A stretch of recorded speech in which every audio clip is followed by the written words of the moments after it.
ಬೆಂಗಳೂರಿನಲ್ಲಿ ಕೊರಿಯರ್ಗಳಲ್ಲಿ drugs supply ಆಗ್ತಾ ಇರುವಂಥದ್ದು ಪತ್ತೆ ಮಾಡುವಂಥ ಕೆಲಸವನ್ನು ಈಗ ಸಿಸಿಬಿಯವರು ಮಾಡಿದ್ದಾರೆ. ಹಿಂದೆಯೂ ಕೂಡ ಹಲವು ಅನುಮಾನಗಳು ಬಂದಿತ್ತು.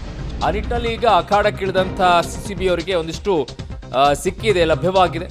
ನ್ಯೂ ಇಯರ್ ಪಾರ್ಟಿಗೆ ವಿದೇಶದಿಂದ ಡ್ರಗ್ಸ್ ಸಪ್ಲೈ ಆಗ್ತಾ ಇದ್ದಿದ್ದು ಬೆಂಗಳೂರಿನ ಪೋಸ್ಟ್ ಆಫೀಸ್ಗಳ ಮೇಲೆ ಈಗ ಸಿಸಿಬಿ ದಾಳಿಯನ್ನು ಮಾಡಿದೆ. ಬೆಂಗಳೂರಿನ 3 ಕಡೆಗಳಲ್ಲಿ ದಾಳಿ ಮಾಡಿ ಪರಿಶೀಲನೆಯನ್ನು ಮಾಡಿದ್ದಾರೆ.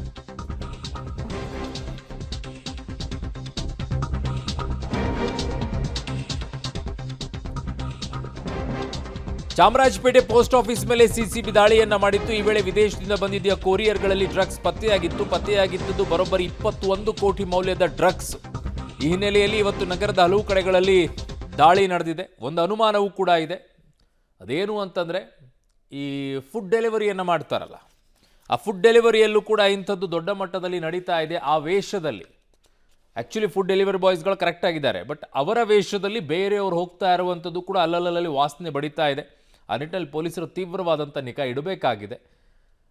ಈಗ ಸದ್ಯಕ್ಕೆ ಕೊರಿಯರ್ಗಳ ಮೂಲಕವಾಗಿ ಡ್ರಗ್ಸ್ ಸಪ್ಲೈ ಮಾಡ್ತಾ ಇರುವಂಥದ್ದು ಪತ್ತೆ ಹಚ್ಚಿದ್ದಾರೆ.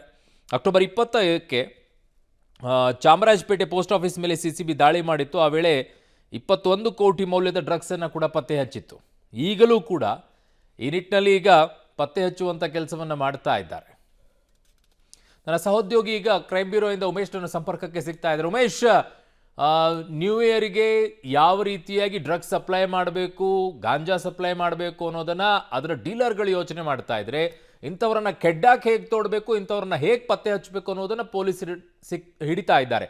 ಬಟ್ ಇದರ ಮಧ್ಯದಲ್ಲಿ ಕೆಲವೊಂದಿಷ್ಟು ಮಿಸ್ ಆಗ್ತಾ ಇದೆಯಾ ಅಂತ, ಏನೋ ಒಂದಿಷ್ಟು ಮಿಸ್ ಹೊಡಿತಾ ಇರೋ ರೀತಿಯಲ್ಲಿ ಕಾಣಿಸ್ತಾ ಇದೆಯಾ ಅಂತ.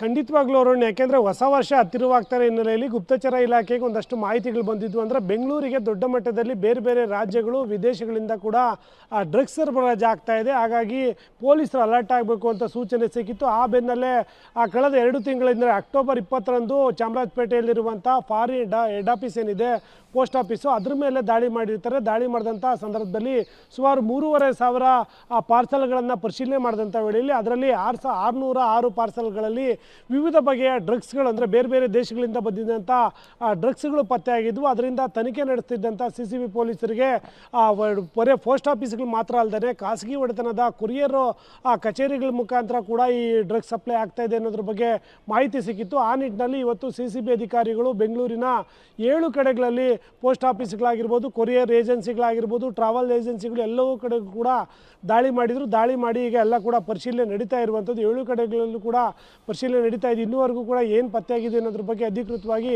ಅಧಿಕಾರಿಗಳು ಮಾಹಿತಿ ನೀಡಿಲ್ಲ. ಅದರ ಬದಲಾಗಿ ಬಹುತೇಕ ಎಲ್ಲ ಕಡೆಗಳಲ್ಲೂ ಕೂಡ ಈ ಫೇಕ್ ಅಡ್ರೆಸ್ಗಳು ನೀಡಿ ಅಲ್ಲಿ ಬೇರೆ ಬೇರೆ, ಅಂದರೆ ಬೇರೆ ಬೇರೆ ರಾಜ್ಯಗಳಾಗಿರ್ಬೋದು, ವಿದೇಶ ಆಗಿರ್ಬೋದು, ಎಲ್ಲ ಕಡೆಗಳಿಂದಲೂ ಕೂಡ ಡ್ರಗ್ಸ್ಗಳು ತೆಗೆಸ್ಕೋತಾ ಇದ್ದಾರೆ ಅನ್ನೋದ್ರ ಬಗ್ಗೆ ಮಾಹಿತಿ ಇತ್ತು. ಆ ನಿಟ್ಟಿನಲ್ಲಿ ಇವತ್ತು ದಾಳಿ ಮಾಡಿ ಪರಿಶೀಲನೆ ಮಾಡ್ತಾ ಇರುವಂಥದ್ದು. ಅದರಲ್ಲಿ ಸಚಿವ ಜಮೀರ್ ಅಹಮದ್ ಒಡೆತನದ ನ್ಯಾಷನಲ್ ಟ್ರಾವೆಲ್ಸ್ ಏನಿದೆ ಅದರಲ್ಲೂ ಕೂಡ ದಾಳಿ ಮಾಡಿ ಆ ರೀತಿಯ ಅಕ್ಕಪಕ್ಕ ಎಲ್ಲೆಲ್ಲಿ ಏನೇನು ದೊಡ್ಡ ಮಟ್ಟದಲ್ಲಿ, ಅಂದರೆ ಬೇರೆ ರಾಜ್ಯದಿಂದ ಇಲ್ಲಿಗೆ ಬರ್ತವೆ ಪಾರ್ಸಲ್ಗಳು ಎಲ್ಲವನ್ನೂ ಕೂಡ ಈಗ ಪರಿಶೀಲನೆ ಮಾಡುವಂಥ ಕೆಲಸ ಮಾಡ್ತಾ ಇರುವಂಥದ್ದು. ಸಂಜೆ ಹೊತ್ತಿಗೆ ಏನಾದರೂ ಡ್ರಗ್ಸ್ ಸಿಗ್ತಾ ಅಥವಾ ಎಲ್ಲಿ ಏನೆಲ್ಲ ಪತ್ತೆ ಆಯಿತು ಅನ್ನೋದ್ರ ಬಗ್ಗೆ ಮಾಹಿತಿ ಸಿಗಬೇಕು. ಸದ್ಯಕ್ಕೀಗ ಸಿಸಿಬಿ ಪೊಲೀಸರ ತನಿಖೆಯಲ್ಲಿ ವಿದೇಶಗಳಿಂದ, ಬೇರೆ ಬೇರೆ ರಾಜ್ಯಗಳಿಂದ ಈಗಾಗಲೇ ಇನ್ನೊಂದು ಕೇವಲ 20-25 ದಿವಸ ಇರೋ ಕಾರಣಕ್ಕಾಗಿ ಈಗ ಬೆಂಗಳೂರಿಗೆ ಬೇರೆ ಬೇರೆ ರೀತಿಯಲ್ಲಿ ಡ್ರಗ್ಸ್ ಸಪ್ಲೈ ಆಗ್ತಾ ಇರೋದ್ರ ಬಗ್ಗೆ ಮಾಹಿತಿ ಲಭ್ಯ ಆಗಿದೆ. ಅರುಣ್, ಓಕೆ ಉಮೇಶ್, ಬಟ್ ಇನ್ನೊಂದು ರೀತಿಯಾಗಿ ಇದನ್ನ ನೋಡೋದಾದ್ರೆ, ಈಗ ಪೊಲೀಸರೇನೋ ಈ ವಿಚಾರದಲ್ಲಿ ಹುಡುಕ್ತಾ ಇದ್ದಾರೆ. ಬಟ್ ಏನು ಸಮಸ್ಯೆ ಆಗ್ತಾ ಇದೆ ಅಂತಂದ್ರೆ, ಇಂಥವ್ರು ಸಿಕ್ಕಾಕೊಂಡಾಗ ಅವರಿಗೆ ಶಿಕ್ಷೆಯ ಪ್ರಮಾಣ ಇಲ್ಲ, ಅದೇ ಸಮಸ್ಯೆ ಆಗ್ತಾ ಇರೋದು. ಇವ್ರನ್ನ ಬಿಟ್ಟು ಕಳಿಸ್ತಾರೆ, ಬಟ್ ಅವ್ರಿಗೆ ಸಿಗ್ತಾ ಇರುವಂಥ ಪ್ರಾಫಿಟ್ ಹೆಚ್ಚಾಗಿದೆ.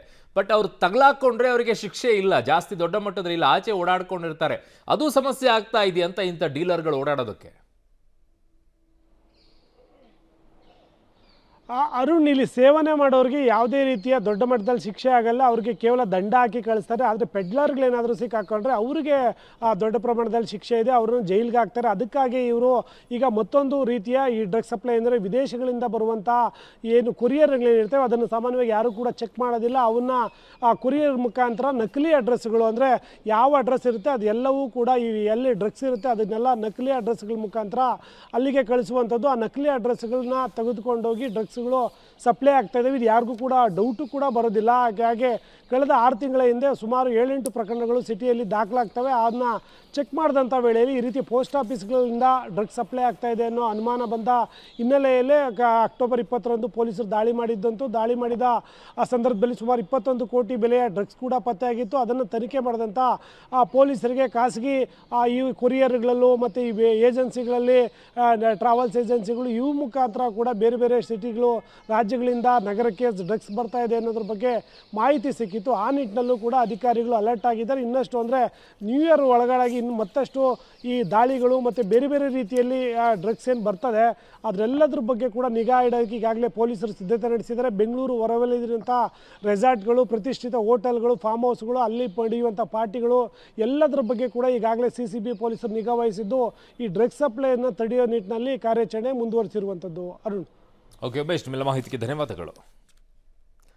ಸೊ ಬೆಂಗಳೂರಿನಲ್ಲಿ ಕೊರಿಯರ್ಗಳಲ್ಲಿ ಡ್ರಗ್ಸ್ ಸಪ್ಲೈ ಆಗ್ತಾ ಇರುವಂಥದ್ದು ಬರ್ತಾ ಇದೆ. ಈಗ ಡ್ರಗ್ಸ್ ತೊಗೊಳ್ಳುವಂಥವ್ರಿಗೆ ಯಾವುದೇ ರೀತಿಯಾದಂಥ ಶಿಕ್ಷೆ ಇಲ್ಲ, ದೊಡ್ಡ ಮಟ್ಟದಲ್ಲಿ ಏನೂ ಇಲ್ಲ, ದಂಡ ಏನೋ ಇರಬೇಕು ಅವ್ರಿಗೆ. ಆದರೆ ಡೀಲರ್ಸ್ಗಳಿಗೆ ಇದೆ, ಬಟ್ ಅವ್ರನ್ನ ಹೆಚ್ಚು ದೊಡ್ಡ ಮಟ್ಟದ ಅವ್ರಿಗೂ ಕೂಡ ಶಿಕ್ಷೆಗಳನ್ನು ದೊಡ್ಡ ಮಟ್ಟದಲ್ಲಿ ಕೊಡೋದಿಲ್ಲ.